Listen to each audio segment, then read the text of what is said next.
एक ऐसा शहर जहाँ पर कभी लाखों लोग रहते थे, जहाँ के मंदिर का साइज इतना बड़ा था कि उसे स्पेस से भी देखा जा सकता है। एक ऐसा मंदिर जो किसी एक देश का नहीं बल्कि पूरी ह्यूमन सिविलाइजेशन के इंजीनियरिंग जीनियस का सिंबल बन गया। और फिर एक दिन पूरा शहर जंगल के अंदर गायब हो गया। ना कोई आवाज, ना कोई सिविलाइजेशन, बस पेड़, अंधेरा और पत्थरों में दबा हुआ एक राज। यह है अंकोर वट, दुनिया का सबसे बड़ा रिलीजियस मॉन्यूमेंट। एक ऐसी जगह जिसे आज भी साइंटिस्ट और हिस्टोरियंस देख के हैरान हो जाते हैं। कैसे 900 साल पहले बिना मॉडर्न मशीन्स के ऐसा इम्पॉसिबल स्ट्रक्चर बनाया, कैसे जंगल ने पूरी सिविलाइजेशन को निगल लिया, और क्या अंकोर वट सिर्फ एक मंदिर है या फिर एक हिडन कॉस्मिक कोड। आज हम एंटर करने वाले हैं दुनिया के सबसे मिस्टीरियस टेम्पल में। इंडिया से करीब 4933 किलोमीटर दूर साउथ ईस्ट एशिया का एक छोटा सा देश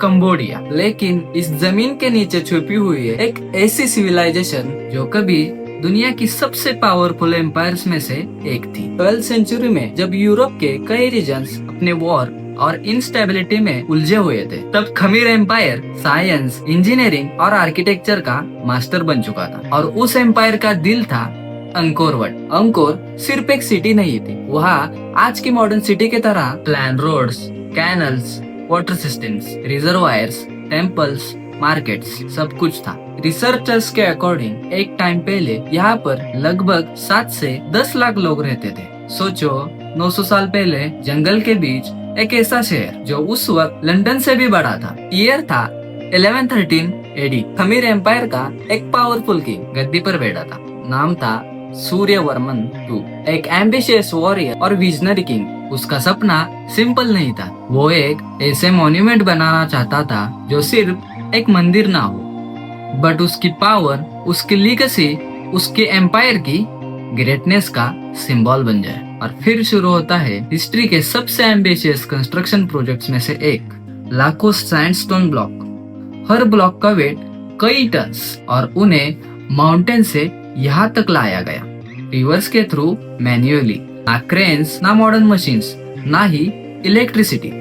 फिर भी जो बना उसने दुनिया को शॉक कर दिया। जब आप पहली बार अंकोर वट को देखते हैं तो एक सेकंड के लिए लगता है कि इसे इंसानों ने नहीं बनाया। 5 massive towers, perfect symmetry, kilometres तक फैली वॉल्स और हर इंच पर की गई डिटेल कार्विंग, ये सिर्फ एक आर्किटेक्चर नहीं है। अंकोर वट को रैंडमली डिजाइन नहीं किया गया था। इसका पूरा स्ट्रक्चर हिंदू कॉस्मोलॉजी को रिप्रेजेंट करता है। टेम्पल का सेंटर रिप्रेजेंट करता है माउंट मेरू को। हिंदू माइथोलॉजी के अकॉर्डिंग माउंट मेरू यूनिवर्स का सेंटर माना जाता है, जहाँ देवता रहते हैं, और उसके अराउंड जो मोट है वो ओशंस को सिंबलाइज करता है। मतलब पूरा टेम्पल एक्चुअली एक मिनिएचर यूनिवर्स है। और यही चीज अंकोर वट को ऑर्डिनरी टेम्पल से एक्स्ट्रा ऑर्डिनरी बनाता है। सबसे शॉकिंग बात इसकी सिमेट्री और उसके मेजरमेंट्स। हिस्टोरियंस ने नोटिस किया कि टेम्पल की डायमेंशंस एस्ट्रोनॉमिकल कैलकुलेशन से कनेक्टेड लगते हैं। कुछ रिसर्चर्स बिलीव करते हैं कि उसकी proportion ancient Hindu time cycles को रिप्रेजेंट करते हैं। यानी आर्किटेक्चर के अंदर हिडन मैथमेटिक्स और कॉस्मिक सिंबल्स दोनों एग्जिस्ट करते हैं। और सोचो, ये सब 12th सेंचुरी में हो रहा था। अंकोर वट की वॉल्स पर बनी कार्विंग्स सिर्फ एक डेकोरेशन नहीं है, वो एक विजुअल हिस्ट्री बुक है। और इन्हीं वॉल्स पर कमाल की नक्काशी से रामायण और महाभारत वॉर्स, भगवान और डेमॉन्स, हेवन, हेल जैसे हर वॉल एक हिस्ट्री सुनाती है। इन कार्विंग को बनाने में शायद सालों लग जाते हैं, और फिर भी डिटेलिंग इतनी इंसेन है, आज मॉडर्न आर्टिस्ट भी हैरान रह जाते हैं। पत्थर में इमोशंस कैसे कैप्चर किए गए, ये देखकर लगता है कि बिल्डर सिर्फ एक वर्कर नहीं था, वो आर्टिस्ट और विजनरी भी था। लेकिन अंकोर वट का सबसे अंडररेटेड मिरेकल उसका आर्किटेक्चर भी नहीं है, बल्कि उसका वाटर सिस्टम है। खमीर एम्पायर ने एक ऐसा हाइड्रोलिक सिस्टम बनाया था जो अपने टाइम से सेंचुरीज अहेड था। मैसिव रिजर्वायर्स, कैनल्स और आर्टिफिशियल लेक्स, रेन वाटर को स्टोर करना, फूड कंट्रोल करना, फार्मिंग सपोर्ट करना, ये सब एक प्लांट सिस्टम का पार्ट था। आज के इंजीनियर्स भी इस बात से इम्प्रेस्ड है कि इतने एंशिएंट टाइम में इतना एडवांस वाटर मैनेजमेंट सिस्टम कैसे एग्जिस्ट करता था। और इसी वजह से अंकोर सिविलाइजेशन इतनी पावरफुल बनी। जंगल के बीच उन्होंने नेचर को कंट्रोल किया था। सेंचुरीज तक अंकोर वट जंगल में छुपा रहा। लोकल मॉन्क्स और कुछ लोग उसके बारे में जानते थे, लेकिन दुनिया के लिए वो ऑलमोस्ट लॉस्ट सिविलाइजेशन बन चुका था। फिर 19th सेंचुरी में फ्रेंच एक्सप्लोरर ने जब इस जगह को देखा तो वो शॉक हो गए।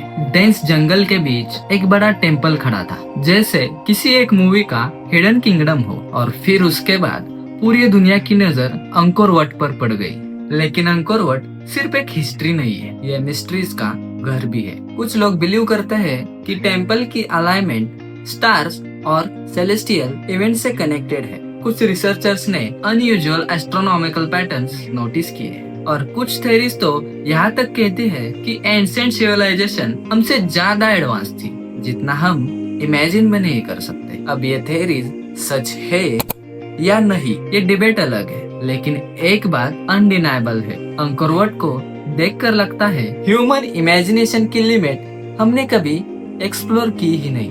अंकोर वट एक सिर्फ टूरिस्ट डेस्टिनेशन नहीं है, ये एक रिमाइंडर है। रिमाइंडर कि ह्यूमंस क्या अचीव कर सकते हैं बिना मॉडर्न टेक्नोलॉजी, बिना एआई और बिना बड़े मशीन्स के। सिर्फ विजन, इंटेलिजेंस और डेडिकेशन के दम पर इंसान ने एक जंगल के बीच एक ऐसा मॉन्यूमेंट क्रिएट कर दिया जो 1000 साल बाद भी दुनिया को इंस्पायर कर रहा है। और शायद अंकोर वट को देखकर सिर्फ सरप्राइज नहीं होता, प्राउड फील होता है। ह्यूमन सिविलाइजेशन पर प्राउड। कभी कभी हिस्ट्री सिर्फ डेट्स और किंग्स के बारे में नहीं होती, कभी हिस्ट्री एक इमोशन होती है, एक रिमाइंडर कि सिविलाइजेशन राइज करती है, ग्रेटनेस अचीव करती है और फिर एक दिन वक्त के साथ खो जाती है। लेकिन उनके ड्रीम्स, आर्ट्स और इमेजिनेशन पत्थरों में हमेशा जिंदा रहती है। और अंकोर वट उसी इमॉर्टिलिटी का सिंबल है, एक मंदिर, एक मिस्ट्री और ह्यूमन हिस्ट्री का एक ऐसा मास्टरपीस जिसे देखकर आज भी दुनिया चुप हो जाती है।